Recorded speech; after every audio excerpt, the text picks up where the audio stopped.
સર્વે હરિભક્તોને મારા ચાચા કરીને જય શ્રી સ્વામિનારાયણ. અગાઉના વિડીયોમાં આપણે સર્વે શિક્ષાપત્રી ભાષ્યમાંથી શ્લોક નંબર 18નું શ્રવણ કર્યું હતું, જેમાં આપણે સાંભળ્યું હતું કે વ્યભિચારનો ત્યાગ કરવો, વ્યભિચારનું શું ફળ છે, કોની વચમાંથી નીકળવું નહીં અને વ્યસનનો ત્યાગ કરવો. નિર્વ્યસની માણસ જ ભક્તિ કરી શકે. વ્યસન એ બિનજરૂરી છે. વ્યસન ત્યાગ માટે શૂરવીરતા જોઈએ. હવે આજના વિડીયોમાં આપણે સર્વે શ્લોક નંબર 19નું શ્રવણ કરીશું. અગ્રાહ્યન્નેન પક્વમ યદન્નમ તદુદકમ ચ ન જગન્નાથપુરો અન્યત્ર ગ્રાહ્યમ કૃષ્ણ પ્રસાદ્યપી. અને જેના હાથનું રાંધેલ અન્ન તથા જેના પાત્રનું જળ તે ખપતું ન હોય, તેણે રાંધેલ અન્ન તથા તેના પાત્રનું જળ તે શ્રી કૃષ્ણ ભગવાનની પ્રસાદી ચરણામૃતના મહાત્મ્ય કરીને પણ જગન્નાથપુરી વિના અન્ય સ્થાનકને વિશે ગ્રહણ ન કરવું, અને જગન્નાથપુરીને વિશે જગન્નાથજીનો પ્રસાદ લેવાય તો તેનો દોષ નથી. ભગવાન શ્રી હરિ પોતાના આશ્રિતજનોને કહે છે કે અમારા આશ્રિતોએ ક્યારેય પણ અગ્રાહ્ય એવું અન્ન અને જળ તેનું ભક્ષણ કરવું નહીં. વર્ણાશ્રમની મર્યાદાનો ભંગ થાય એવા પ્રકારનું અન્ન અને એવું જળ, એ પછી ભગવાનની પ્રસાદીના મહાત્મ્ય પણ ન લેવું. આ તો લેવાય, ભગવાનનો પ્રસાદ છે ને, એમ પણ નહીં. ઘણી વખત પ્રસાદના નામે કેવું ચાલે છે. જગતમાં શિવરાત્રિના દિવસે ભાંગ પીએ છે અને પાછા કહે છે કે એ તો મહાદેવજીનો પ્રસાદ છે એટલે લેવાય. શતાનંદ સ્વામી કહે છે, એવી માદયતી પ્રમત્તમ કરોતી ઇતિ માદકમ, અફીણ, ગાંજો એ આદિક વસ્તુઓ માણસો ઘણીવાર પ્રસાદના નામે સ્વીકારતા હોય છે. એ બિલકુલ ખોટું છે. અન્નની પ્રસાદીમાં પણ વર્ણાશ્રમની મર્યાદાનો વિવેક જાળવવો જોઈએ. એમાં અપવાદ છે એક જ જગન્નાથપુરી. જગન્નાથપુરી ગયા હો તો જગન્નાથજીનો પ્રસાદ મોટે ભાગે રાંધેલા ભાતનો હોય છે. તે રાંધેલા ભાતની જગન્નાથજીની પ્રસાદી લેવામાં દોષ નથી, કારણ કે પુરાણ પ્રસિદ્ધ કથા છે. જગન્નાથ ભગવાનની જ્યારે સ્થાપના થઈ ત્યારે 33 કોટી દેવો ત્યાં આવેલા. એમાં મહાદેવજી પણ હતા, બ્રહ્મા પોતે પણ હાજર. જગન્નાથજીનો પ્રસાદ એ વખતે પણ ભાતનો વહેંચાતો હતો. લાખો માણસો, અગણિત જનમેદની, નીચે પડેલો ભાત પગમાં છુંદાતો હતો, છતાંય માણસો પ્રસાદીના મહાત્મ્ય તે લેતા હતા. એમાં મહાદેવજીએ એક દાણો મુખમાં મૂક્યો. બ્રહ્માજીએ જોયું. બ્રહ્માજી વાંકા વળ્યા, પ્રસાદીના ભાતનો દાણો હાથમાં લીધો. પણ શંકા થઈ કે આ તો બધું જનસંમર્દનમાં એકાકાર છે, અપવિત્ર છે, આ કેવી રીતે જમી શકાય? આવી શંકાથી બ્રહ્માજીએ જગન્નાથજીનો પ્રસાદ મુખમાં ન મૂક્યો. પરિણામે મંદિરમાં બ્રહ્માજીને જગન્નાથજીના દર્શન ન થયા. ભોળાનાથને કહે છે, જગન્નાથ અહીં બિરાજ્યા છે? ક્યાં છે? મંદિર તો ખાલી છે. મહાદેવજી કહે, અમને તો બધાને દર્શન થાય છે, તમને કેમ નથી થતા? એટલે બ્રહ્માને એમ થયું કે મારી કાંઈક ક્ષતિ છે. ત્યાં ને ત્યાં લોકોના પગે કચડાયેલા પ્રસાદનો એક દાણો ઉપાડીને મુખમાં મૂકતાની સાથે જ જગન્નાથજીના દર્શન થયા. તો જગન્નાથજીના પ્રસાદનું મહાત્મ્ય એવું છે કે એમાં વર્ણાશ્રમ ધર્મના અપવાદ તરીકે એકમાત્ર જગન્નાથપુરીની વાત શ્રીજી મહારાજે લખી છે. પરંતુ આપણી સંત પરંપરામાં એમ પણ કહેવાતું આવ્યું છે કે મહા મોટા ઉત્સવ સમયમાં હજારો ભક્તજનો આવ્યા હોય તો એ પણ એક જગન્નાથપુરીની જેમ સમજી પ્રસાદ લઈ લેવો. એમાં તમે કોણ છો, તમે કોણ છો એમ એક જણને ગણવા બેસીએ તો ક્યાં પાર આવે?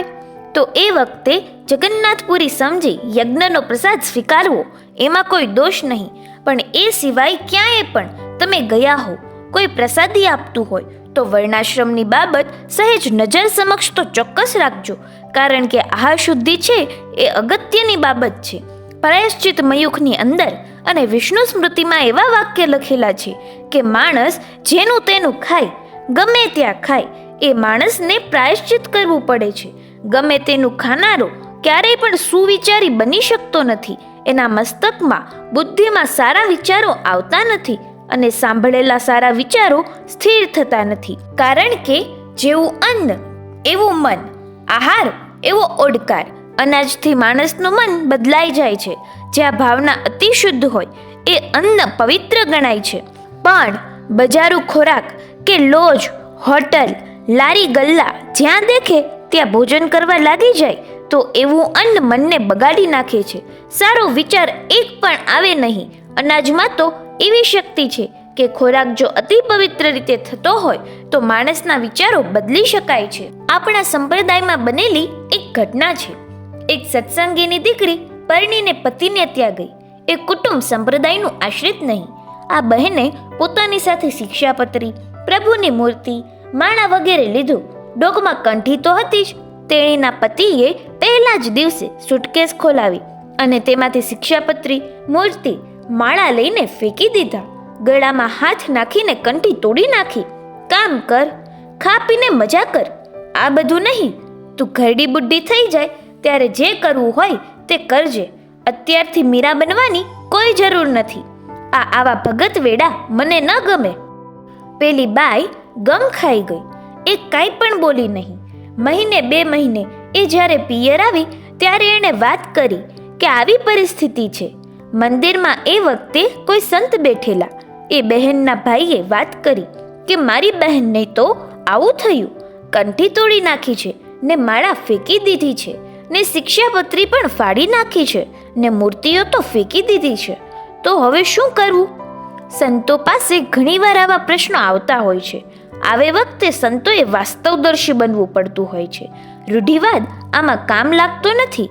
જેમની આગળ આ બાબત આવી તે સંત પણ શાસ્ત્ર અને સમાજ એ બંનેના પરિચિત હતા. એટલે તરત જ કહે કે તારી બહેનને એટલું કહી દેજે કે હવે જ્યારે ફરીથી સાસરે જાય ત્યારે રસોઈ કરે અને સગડી પેટાવે, લોટ બાંધે, ત્યારથી મનની અંદર સ્વામિનારાયણ સ્વામિનારાયણ ચિંતન કરે. બીજું કાંઈ નહીં કરવાનું. માળા ફેરવવાની નહીં, શિક્ષાપત્રી વાંચવી નહીં. મનમાં ભગવાનનું નામ સ્મરણ કરતા કરતા રસોઈ કરવાની અને એ રસોઈ પતિને પીરસવાની. બાકીનું બધુંય ભગવાન સંભાળી લેશે. જો પવિત્ર અન્નમાં કેટલી શક્તિ ભરી છે.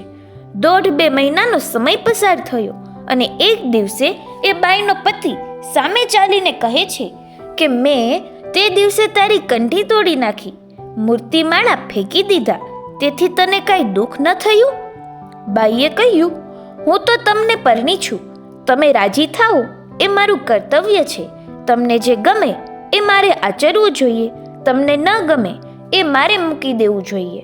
બાઈનો જવાબ સાંભળી તેનો પતિ કહે છે, પણ હવે મને બહુ દુઃખ થાય છે.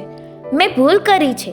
તારી પાસે જે માળા, શિક્ષાપત્રી કે ભગવાનની મૂર્તિ કે જે કાંઈ હતું એ કોઈ ખોટું તો ન હતું ને સાચું હતું.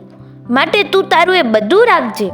પેલી બાઈને એમ થયું કે હવે સમય આવ્યો છે એટલે કહે છે, એ બધું મારી પાસે ક્યાંથી હોય? લાવજે ને તારા પિયરથી. એ તો અમારા પિયરમાંય ન હોય તો ક્યાંથી મળે? હું લાવી દઉં. બાજુના ગામમાં અમારું મંદિર છે, ત્યાં સાધુ રહે છે, એની પાસેથી મળે. આ ભાઈ તો 2 માઇલ દૂરના ગામે સાધુ પાસે પહોંચ્યા અને અચકાતા 2 હાથ જોડ્યા. સાધુ જાણી ગયા કે આ કોઈ નવો ગ્રાહક લાગે છે, કારણ કે જય સ્વામિનારાયણ કહ્યા નહીં, પગે લાગવાનું નહીં.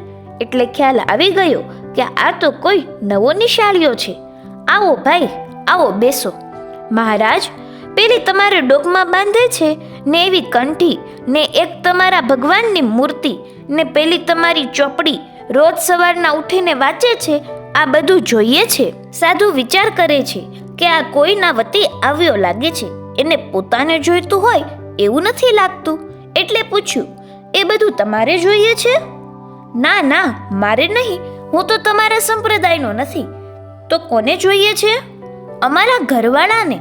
સાધુ કહે, તમારા ઘરવાળાને વળી માળા ફેરવવી છે, તમારા ઘરવાળાને શિક્ષાપત્રી વાંચવી છે, તમારા ઘરવાળાને કંઠી પહેરવી છે અને તમારે કાંઈ નહીં. એટલે તમારા બેના રસ્તા જુદા છે. તમારા ઘરવાળા ધર્મ કે ભક્તિના માર્ગે ચાલવા ઈચ્છે છે અને તમે ક્યાં જવા ઈચ્છો છો? વેપારીને અને સાધુને સરખું. વેપારીની દુકાને કોઈ પગથિયું ચડે એને ગમે એમ થાય, થોડું બિલ ફાટે તો જ કામનું. એમ સાધુને એમ કે અમારે ઉંમરે જે ચડ્યું છે એ કાંઈ પણ પરમાત્માની ભક્તિ ભજનમાં થોડુંક સ્વીકારીને જાય તો સારું. પછી સંતોએ એવો ઉપદેશ આપ્યો કે તમારા ઘરવાળા માળા ફેરવે, કંઠી રાખે, શિક્ષાપત્રી શાસ્ત્ર વાંચે, ભજન કરે, તમે ન કરો. આમ કેમ ચાલે? તમારે તો એ કામ પહેલું કરવું જોઈએ અને ઘરવાળાએ પછી. આ તો ઘરવાળા આ બધું કાર્ય કરે છે, તમે નહીં. અમને તો નવાઈ લાગે છે. અમે તો ઈચ્છીએ છીએ કે તમે પણ તમારા પત્નીની જેમ પ્રભુ ભક્તિ કરો. સાધુનો ઉપદેશ અંદર ઉતરવા લાગ્યો, કારણ કે પવિત્ર હાથનું અનાજ ખાધેલું, પરમાત્માની સ્મૃતિ સાથે તૈયાર થયેલું અનાજ 2 મહિનાથી એના ઉદરમાં ગયેલું, એટલે અંતઃકરણ શુદ્ધ બનેલું. માટે સાધુનો ઉપદેશ પણ અંદર ઠરી શક્યો. સારી રીતે ખેડેલા ખેતરમાં જેમ અનાજ સુંદર રીતે ઉગે છે, એમ પવિત્ર બુદ્ધિમાં સારા વિચારો ઉગી શકે છે. એ ભાઈએ કંઠી બંધાવી, સત્સંગી થયા. એટલું જ નહીં, પણ એના બાળકો આજે મંદિરે આવે છે, ભજન ભક્તિ કરે છે. સારા હાથનું અન્ન, પવિત્ર અન્ન ખાવાથી આ ફાયદો છે. જેનું તેનું રાંધેલું, જ્યાં ત્યાં તૈયાર થયેલું, ગમે તે રીતે બનેલું જો પેટમાં જતું હોય તો માણસોના વિચાર બગાડી નાખે છે. એટલા માટે ભગવાનના ભક્તોએ સાવધાન થઈને આ આજ્ઞાનું પાલન કરવું કે જેનું રાંધેલું, જ્યાં ત્યાં તૈયાર થયેલું, ગમે તે રીતે, પશુ પ્રાયઃ, પશુની જેમ જ્યાં દેખ્યું ત્યાં મોઢું નાખ્યું, એ સ્વભાવ સજ્જનો માટે સારો નથી. ભગવાનના ભક્ત માટે તો બિલકુલ સારો નથી. વળી એમાં બીજી આપત્તિ, અનેક પ્રકારના રોગ પણ એના કારણે જ થાય છે. માણસોમાં રોગો કેમ વધ્યા? કારણ કે ભોગે રોગ ભયમ, જીભના ચટકાને વશ રાખી શકતા નથી. અરે, ઘણાને ટેવ હોય છે, ઘરમાં નાસ્તો બનાવે એ બરાબર ભાવતું નથી, એમાં સ્વાદ નથી આવતો, અને બજારમાં જઈને નાસ્તો કરે ત્યારે જ જામે છે. વધારે પડતા મીઠા, મરચા આદિ મસાલાવાળું જીભને વશ થઈને ખાવાથી પહેલો તો દેહ બગડે છે, એટલે કે રોગ લાગુ પડે છે, અને પછી મન બગડે છે, એટલે સારા વિચાર સ્થિર થતા નથી. માટે ભગવાનના ભક્તોએ જેનું તેનું, જ્યાં ત્યાં, જેવું તેવું ખાવા લલચાવું નહીં. અહીં આજનો શ્લોક પૂર્ણ થયો. જો વિડીયો પસંદ આવ્યો હોય તો વિડીયોને લાઈક કરજો, શેર કરજો, આ ચેનલને સબસ્ક્રાઈબ કરજો અને કોમેન્ટમાં જય શ્રી સ્વામિનારાયણ જરૂરથી લખજો.